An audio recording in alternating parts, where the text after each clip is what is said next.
Hello, my name is Rene Ranzinger and I'm going to introduce the GlyGen project to you. The GlyGen project is an international effort trying to combine data from multiple databases coming from proteomics, genomics and glycomics into one resource and allowing people to access this data in an easy way across multiple domains. The effort is led by Rasha Masunda in New York from the Complex Carbohydrate Research Center in the George Washington University and has many collaborators all across the world from big institutions like the EBI, the NCBI and a lot of smaller glycan database providers. You can access the project by going to the glygen.org webpage where all of the data is freely available under a Creative Commons license. When entering the webpage, you will be presented with the three major types of molecules that we provide information for: the glycans, the proteins, and the glycoproteins. These symbols are your main gateway to the information stored in the resource. By selecting one of these type of molecules, you will be led to a search interface that allows you to search for information of this molecule by different types of information. For example, diseases, different names of these molecules, or other information. You can either search by just providing a simple search term, or by selecting the advanced search interface, you will be asked for different types of information that allow you to restrict the number of results that you will get on the result page.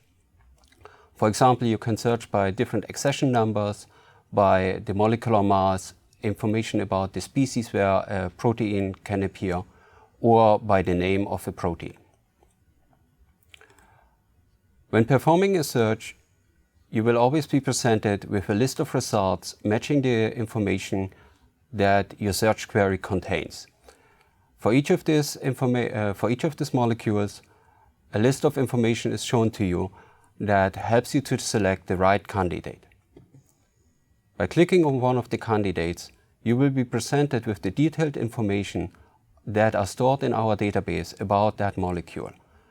For example, for each of the proteins, we have a summary information with common names and synonyms and the gene names. We have information about the species that protein is present, information about the function, glycosylation,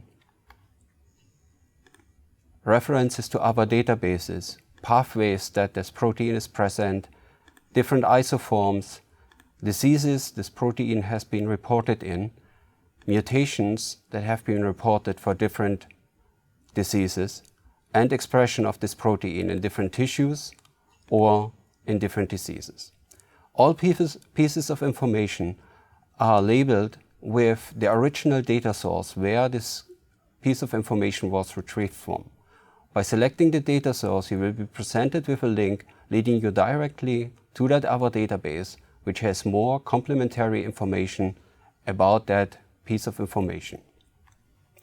One of the major challenges is to combine the proteomics information with the glycomics information. For example, the selected protein has multiple glycan structures reported on different glycosylation sites. The glycosylation table provides an overview of the different glycan structures, the glycosylation sites, and the resources that reported this glycosylation. You can also select the ID of the glycan, which brings you to the glycan page on our GlyGen webpage, which has detailed information about that glycan structure. For example, again, species information with according cross-references, known motifs of these glycan structures, and other proteins where this glycan has been reported. Again, all is labeled with the original data source and the links that allow you to go directly to that resource. One of the major challenges is not just to allow users to browse the web page and find information about the specific glycan or a specific protein, but make it easier to search for information across multiple domains. We achieve this by providing so-called quick searches. When selecting the quick searches, you're presented with a list of easy questions that allow you to make that complicated searches. For example, one of these questions could be, what are the glycosyltransferases in a certain species? To just get the list of all the glycosyltransferases, for example, for human. By selecting that question, you are asked for a simple input, in this case, what is the species you are looking for? By selecting the species and clicking on the search, you will be presented with the list of all the glycosyltransferases that we store in our data resource and have retrieved from all the other databases.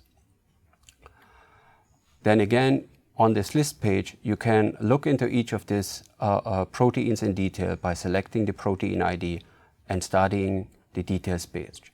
On all pages, it is possible to export the results into Excel spreadsheets for further processing. Any web page that you have opened, you will be able to download the information presented on that web page by selecting the download link and the format that you want to choose. Thank you for your attention, and I hope you find this presentation useful.